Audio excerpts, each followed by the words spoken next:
Hello, welcome once again. We introduced the concept of standardized normal distribution in the previous class.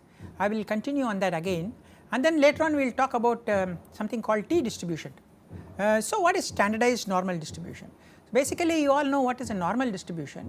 Normal distribution, we call it uniform distribution, bell shaped curve and so on actually. So the left hand side here will be equal to the right hand side exactly, that is why it is called an inverted bell. But when you transform this normal distribution and that is called standardized normal distribution, where the mean is centered around 0, so the mean is 0 and the area under the curve will become 1 and sigma, that is the standard deviation, will become also 1.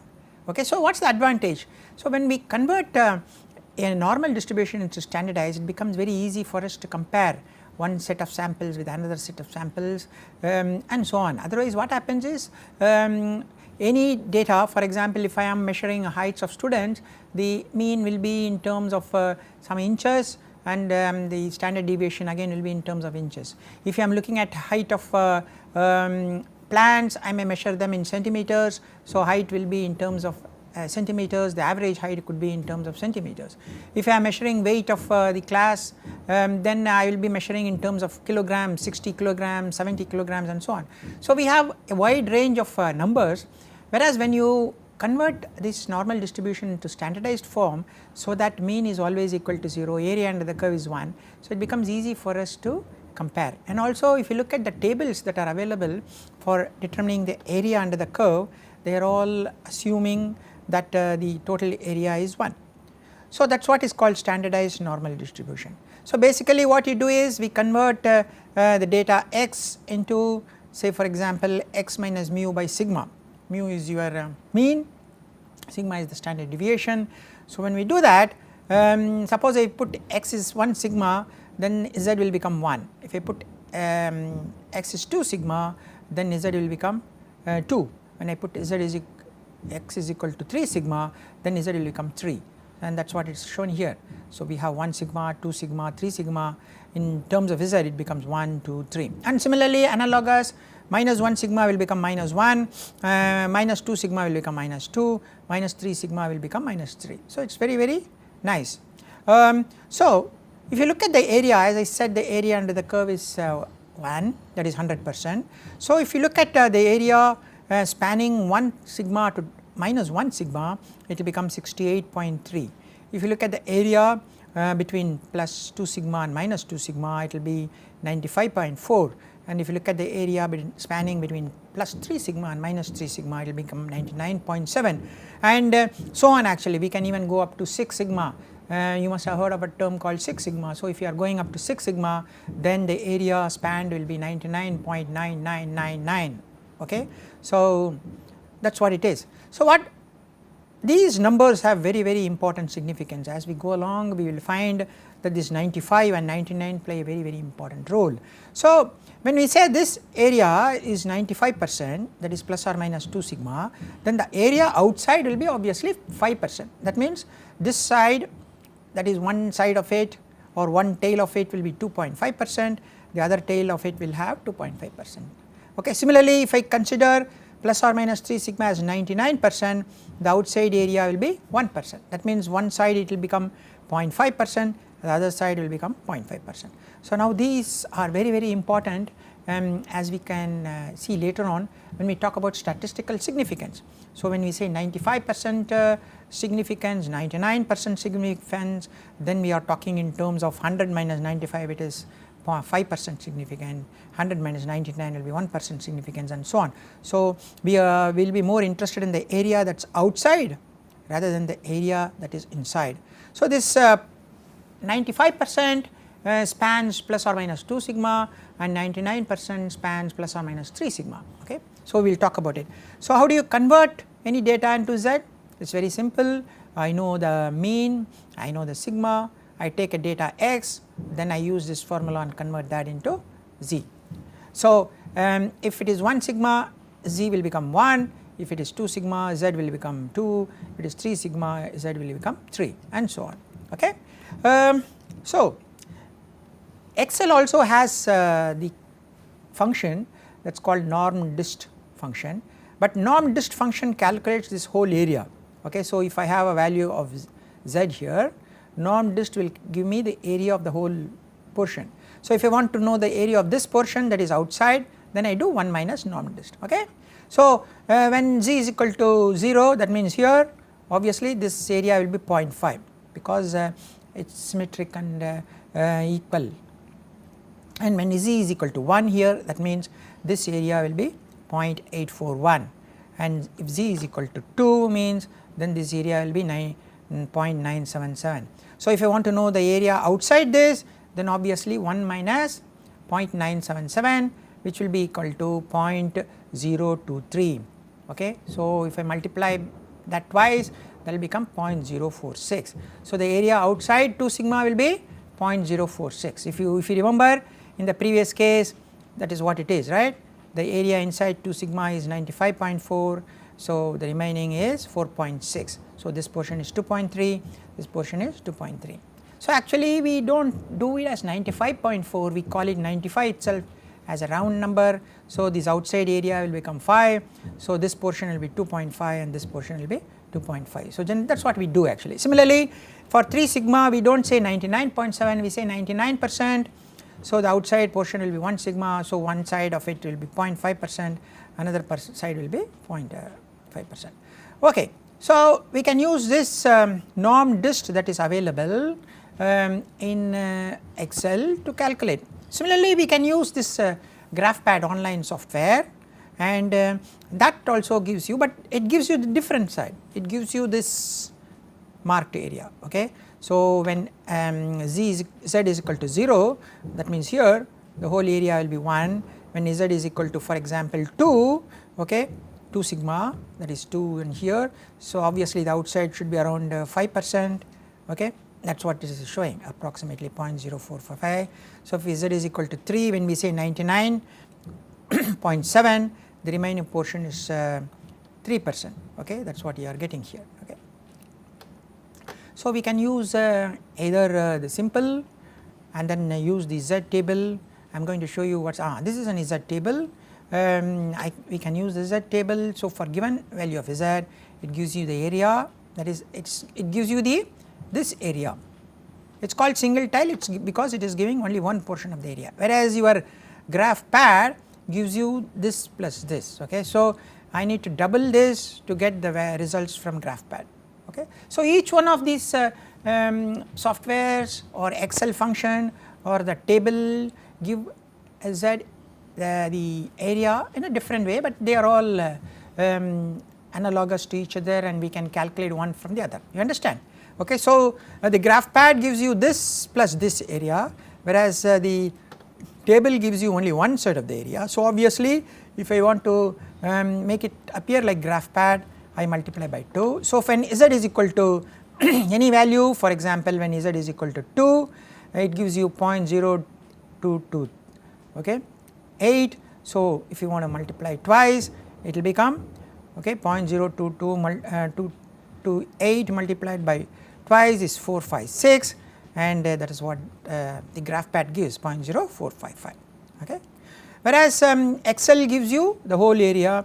So, when I multiply 1 minus there, I will get this area, which is similar to the area the table gives you. Okay. So, the table gives you z values, z is equal to 0.1, 1, 2, 3. If you want second decimal this side, okay, we go up to even 7.9. Okay. So, from there we calculate this area, which is equal to this area. So, converting a normal distribution into a standardized normal distribution has many advantages. We can do many statistical calculations, and that is what we are going to do. Okay. Now, let us look at a problem. Now, tomatoes weighed in a packing machine, the mean is given as 250 grams and sigma is given as 0.2. So, this is like a population, that is why I put mu and sigma. So, it is collected over a very long period of time. So, it gives you this and this. Now, I have a tomato which is 250.5 grams. What percentage will weigh less than this? Okay. So, I have taken one sample 250.5 grams. So, what will be the weight of what will be the percentage of tomatoes which will weigh less than 250.5 grams. Okay. So, what I do, Z is equal to x minus mu by sigma, mu 250, sigma is 0.2. So, Z is equal to 2.5. So, I go to my table 2.5, okay, 2.5 I get 0.0062, okay, 0.062. So, 0.062% of the samples will weigh more than 250 because the table gives you this side, right, okay. So, table gives you this side. So, if you want to know this side, obviously I subtract by 100. So, 100 minus 0.62 is 99.28. So, 99.28% of the tomato samples if I pick up will weigh less than 250.5 grams. Do you understand how to do? So, I know mu 250, I know sigma 0.2, 250.5 substitute here, I get Z as 2.5. So, I go to a table, Z is 2.5, okay. So, it is 0.0062. So, you should note that it is giving the outside area. So, I want to know tomato weighing less than 250.5, obviously I need to get this area. So, I can subtract 1 minus 0.0062 or 100 minus 0.62%. That is what I have done here. So, 99.28% of the tomatoes will weigh less than this particular number, very interesting. Okay. So, it is a very useful set of data. Now, let us look at another problem. So, again tomatoes, the mean is 250 grams and sigma is 0.2. What percentage of tomatoes are expected to have weight between 249.7 and 250.4? So, I want to know this area, understand, okay. I want to know this area. So, what do? I put same formula, Z is equal to x minus mu by sigma. I will put 249.7 minus 250, I will get minus 1.5, then I will get 250.4 minus 250, that will give me 0.2. So, I need to get the area for minus 1.5 to 2. So, this area, that is between minus 1.5 and 2 is what I am interested in. Okay, now Z is equal to minus 1.5, okay. The table, okay, will give me this whole area. So, obviously I need to subtract that from 0.5 because this area is 0.5, okay. So, Z is equal to minus 1.5 or Z is equal to 1.5, does not matter. So, I take the Z is equal to 1.5, that is 0.0668, okay, 0.0668, but this whole area, right.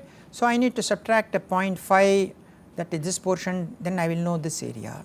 So, I will subtract 0.5 minus 0.0668, that is 4332, that is this area. Do you understand this portion? Now, Z is equal to 2, I go again to the table, Z is equal to 2 is 0.0228, okay. So, it gives you this whole area, but again I need to subtract the 0.5 portion. It will give me the whole area according to from the table, but I need to subtract 0.5 from that because of this, because I need to know only this area. So, 0.5 minus 0.0228 is 0.4772. So, this area is 4772, this area is 4332. So, I add all I get 0.91. That means 91% of the tomatoes will have weight between 250.4 and 249.7. Okay. It is a very useful way of calculating things if I know the mu and the sigma. Okay. So, as you can see how powerful it is. Now, of course, you can do the same thing using Excel norm dist function, or you can also use the graph pad, because you have to remember that the graph pad results are area of this and this, okay, whereas the single tile T table gives you this area. Okay. So, if I multiply this by 2, I will get the graph pad results, whereas the Excel software gives you the inside area. So, I need to subtract 1 minus to get the outside area. Okay. So, that is the relationship between the 3 different approaches. Okay. Now, you can as a homework take up and see whether you get the same answer as this using the norm dist function as well as the graph fat function. I do not want to go into that. Okay. Now, there is something called the confidence interval. I talked about it, right, 2 sigma, it is approximately 95%, it is actually 95.4, we take it as 95%. 3 sigma is 99.7, but we will take it as 99%. Okay. So, when we have a data set, okay, I know the global population mean and standard deviation, and then I suppose I take one sample in it. As I mentioned long time back, it is very difficult to take the entire population for sampling, but normally we take only 1 or 2 samples. Okay. So, I take only one out of this, and 95% of the time, okay, 95% of the time it will fall within this region. That means, if I know the average mean, 95% of the time it will be within this average plus or minus 1.96 sigma. Okay. How did I get this 1.96? Okay, that is the 2 sigma, as you know. Okay. 0.0, this is equal to 2.28%. So, multiply both sides, that will come to approximately 2.28 multiplied both sides will be approximately 0.045%.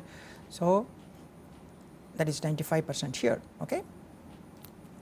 So, 95% of the time the data will lie between this region, okay, the plus or minus 2 sigma. So, if I take a sample, 95% of the time it will lie between mu plus or minus 1.96 sigma. So, if I want to know 99%, obviously I need to take this 3 sigma, right, that will be the formula is 2.58, okay. Because for 2 sigma, as you know, it will become 2, okay, this is 0.0028. For 3 sigma, the outside area is 0.0013, right. Okay. So, we get like this. So, this is also very useful. So, if I am taking a sample, if I am from a population, if I take 10 samples from a population, okay. So, I will know the mean of those 10 samples, but now I want to know what is an estimate of the confidence interval for the population, okay, because the 10 samples which I take will give me some mean, but that will not be the exact population mean, right, because if I had taken another 10 samples I would have got another mean, if I take another 10 samples I will get another mean and so on, but they are not real representation of my population mean. So, I can use this type of approach to tell what will be the range in which my population will lie, okay. That is the advantage of getting something called the confidence interval. Okay. Now, let us go to the next topic, that is called student's t distribution. What is the student's t distribution? This was developed by somebody called William Sale Gosset, okay. He wrote some very important paper in statistics under the pseudonym of student, that is how it stuck on actually.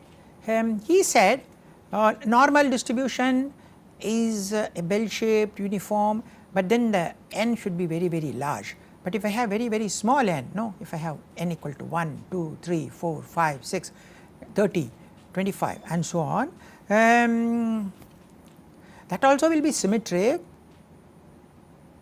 but it will have heavier tails, okay, not like a nice looking normal distribution. This is a nice looking normal distribution, whereas when I take n is equal to say 1 or 2 or 3, it will have very tail, it will be uniform just like your normal distribution, it will be symmetric and all that, but it will never be a bell shaped. A bell shaped should have been like this, right, like this.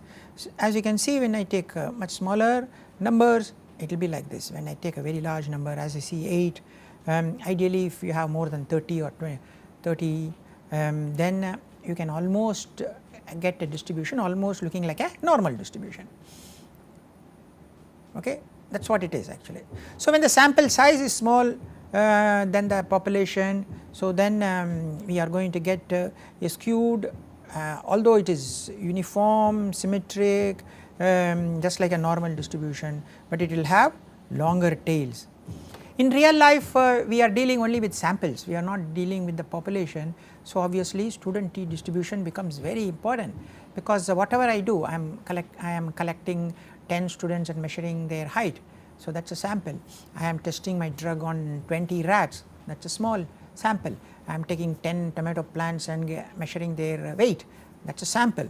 So, student t distribution becomes very important, and we might not collect 50 samples, 60 samples, 100 samples, we may collect 8, 10, 9 and so on. So, that is how this t distribution will become important, and you will come across this term t many times everywhere in biostatistics. Okay. So, what are the properties of this t distribution? The mean of the distribution equal to 0, right, because it is also symmetric, like just like normal distribution. The variance, that is the spread, is given by V divided by V minus 2, where V is the degrees of freedom and V is greater than 2, and the variance is always greater than 1. So, when the degrees of freedom reaches infinity, the t distribution reaches a standard normal distribution, of course infinity, but even 30, 35 I would say it looks almost like a normal distribution. So, if you have 30 samples, okay, then I think it is almost like a normal. When to use this?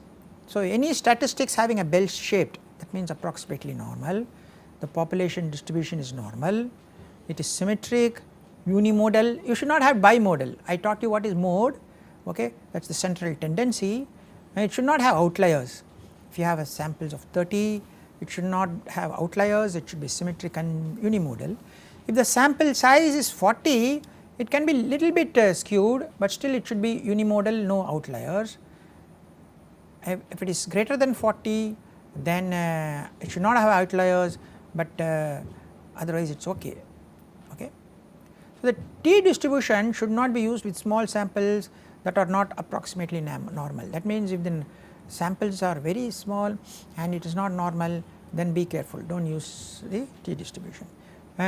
So, there is something called test for normality, we will talk about that later in the course of time, to see whether your data is normal, and if it is reasonably normal, then we can use the t distribution. So, as I said, why do we use t distribution? Because we always collect samples, we never collect entire population data set. Samples will be having a degrees of freedom of 5, 6, 10, 20 and so on. So, in most of the situations we use the concept of t distribution and perform the analysis. Okay. We also need to know the population and sample. I am coming back to the same thing again. So, if I draw a sample from a population and take the mean, I will get some mean. If I take another set of samples, I will get slightly different mean. Then if I take another set of samples, I will get slightly different mean. So, these means will have its own mean and variance. So, the mean of all these means is a good representation of the population mean, but the variance is not really exact representation of the standard deviation of the population. Okay. So, there is something called standard error of the mean, that is the standard deviation of the sample means, which is an estimate of population. Standard error of all these means, that is given by s divided by square root of n. Okay.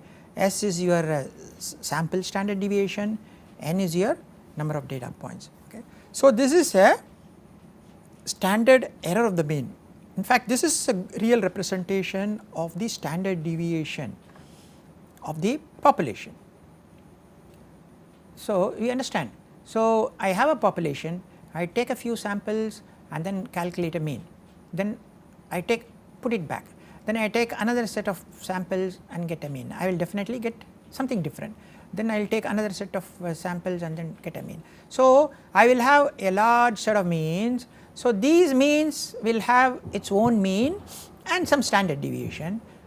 The mean of the means is a good representation of the population mean, but the standard deviation of these means are not, and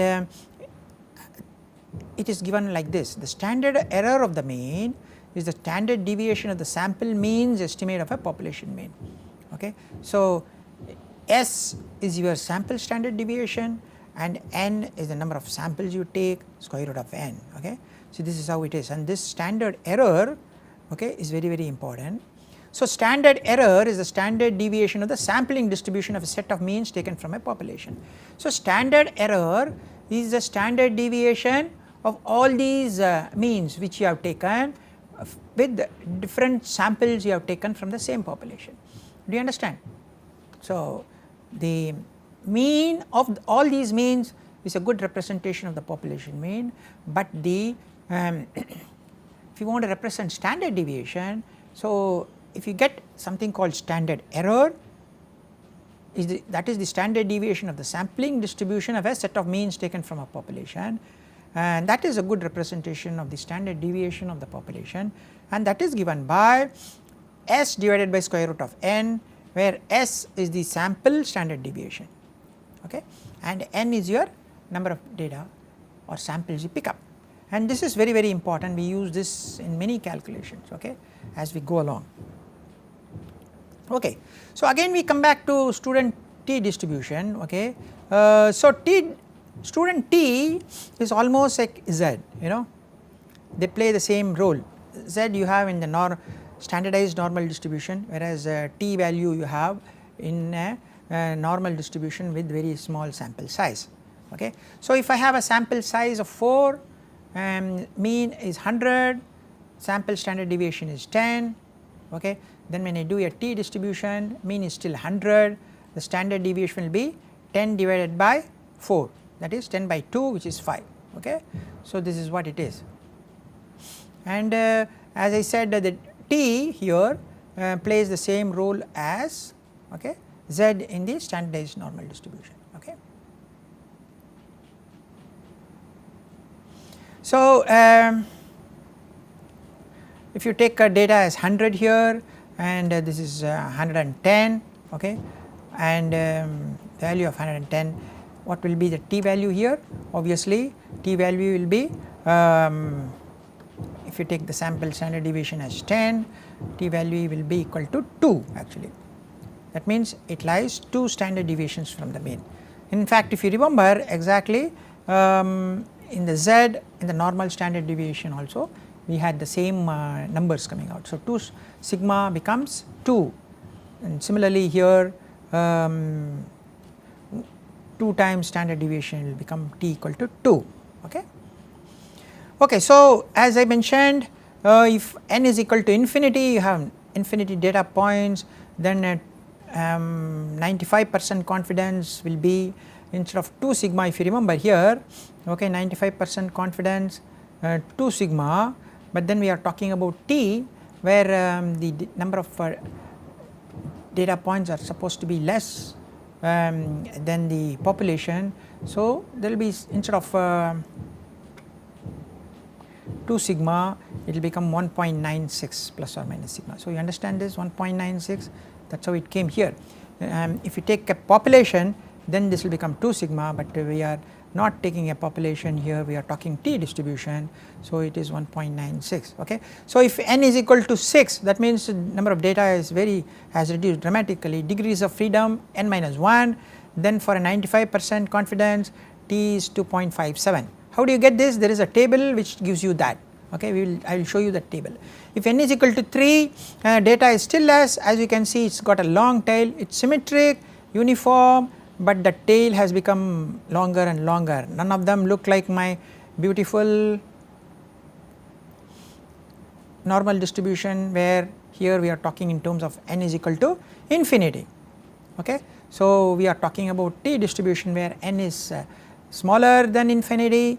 Okay. So, obviously, it will not look like a beautiful bell shaped curve, a uniform curve, it will have a longer tail.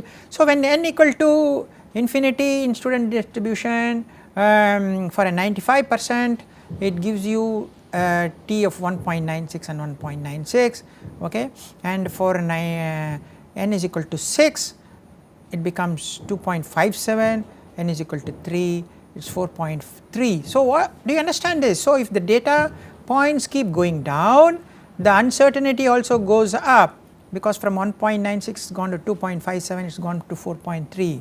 So, that is there is a higher degree of uncertainty in the estimate of the mean.